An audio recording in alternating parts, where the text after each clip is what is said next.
Bueno, la idea es la de absorción intestinal y digestión.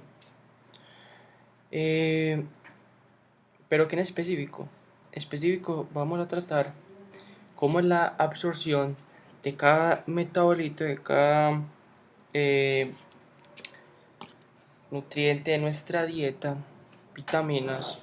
En este caso antes tendríamos eh, carbohidratos, proteínas, grasas, vitaminas y vitamina B12 en este caso porque tiene un tipo de absorción diferente, ¿cierto? Bueno, entonces cada compuesto tiene una absorción diferente. Bueno, entonces tenemos que empezar por que nosotros tenemos dos tipos de absorciones, luminal y de pared, ¿cierto?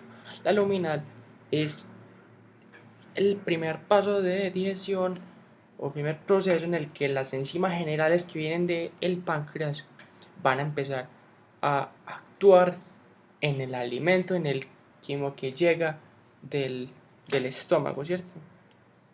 Que llega al estómago, entonces va a empezar a actuar, van a ser proteínas más globales, o sea, van a coger el almidón, van a coger proteínas, van a coger grasas y las van a partir, pero no en su expresión más mínima, en su expresión más simple.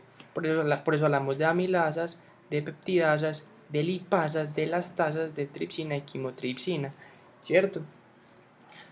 Pero ya la digestión de pared que se da en el glucocáliz, o sea, en las microvellosidades, por así decir, sí, en la pared intestinal, ¿cierto? Ahí al lado de los enterocitos, ya es más específica, porque el glucocáliz tiene también capacidad de ahí de adherirse varias enzimas que ayudan ya en como en la partición final de cada nutriente y para dejarlo en su expresión más mínima y que sea la manera en la que se pueda absorber, ¿cierto? Por el enterocito. Entonces tenemos la amilopectina que ya parte, no solamente, ya parte ya eh, eh, otras ramificaciones de las ramificaciones de la glucosa, pues del glucopes y de puras uniones de glucosa. Las glucamiladas que hacen lo mismo, disacaridasas que parten ya disacáridos, la lactasa, ¿cierto? Ya rompen la lactosa, que es unión entre la lactosa y glucosa, la sacarasa que rompe la sacarosa, que ya sabemos que es la unión de la glucosa y la fructosa, tenemos la maltosa, que es la unión de dos glucosas, y tenemos la dipeptidasa, que es obviamente la unión de dos péptidos, puede ser todos los péptidos. Bueno, entonces, la finalidad de romper en partículas más pequeñas, tenemos que saber algo que lo que activa la primera enzima es la enteroquinasa. La enteroquinasa es la que activa las proenzimas, ¿cierto? La enteroquinasa por lo general me activa primero una tripsina y luego me activa las otras. Entonces, ¿qué hace la enteroquinasa? Simplemente actúa, por así decir, como una tijera,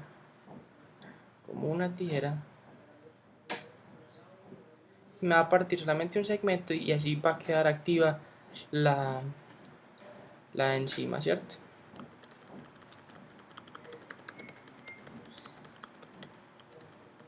Bueno, entonces, para empezar, empecemos con carbohidratos. Entonces, los carbohidratos que tenemos, aquí tenemos ramificaciones de glucosa, o sea, tenemos aquí glucosa, ¿cierto? Ramificaciones. Entonces, la enzima general lo que van a hacer es partir, digamos, en pedacitos más grandes, ¿ta? Y las amilopectinas y la glucamilasa lo que van a partir es acá. Los enlaces 1,6 que no se pueden partir.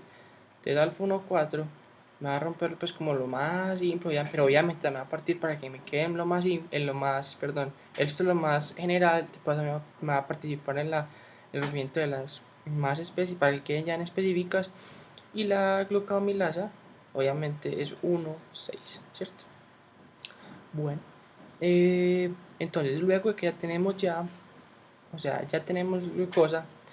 Primero que todo, como vimos en la absorción de electrolitos y de otros nutrientes, tenemos el canal CGLT1 que entra con ayuda del sodio, ¿cierto? La ayuda del sodio para poder pasar luego por GLUT2, ¿cierto? GLUT2. Bueno, Pero tenemos que también tener en cuenta que ya sabíamos que había una digestión de pared en la que tenemos unas enzimas que están en el glucocáliz. Aquí tenemos la sacarasa, entonces vamos a unir una sacarosa que se va a partir en fructosa y en glucosa, y cada una, dependiendo de cómo sea su transporte al enterocito, pues va a empezar a viajar. Entonces la glucosa como CGLT1 que ayuda de sodio, pero la fructosa va a entrar por GLUT5, ¿cierto?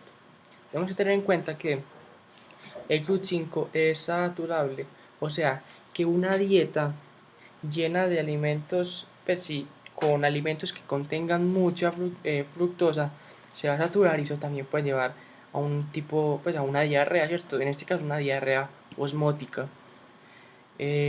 Bueno, y ya para dar nutrientes, la mayoría son dependientes de sodio. Entonces tenemos que tener en cuenta, por ejemplo, hay una enfermedad, que es la enfermedad celíaca, que se daña la pared intestinal y no permite la absorción de, digamos, otras cosas.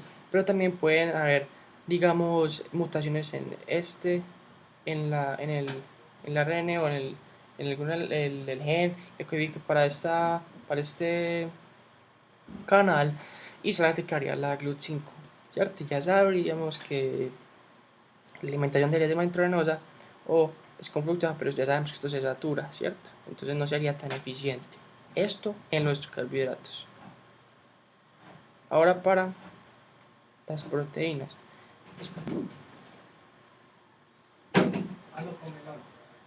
En las proteínas tenemos acá tenemos la estructura de una proteína, y tienes que tener que las enzimas que parten proteínas son peptidasas.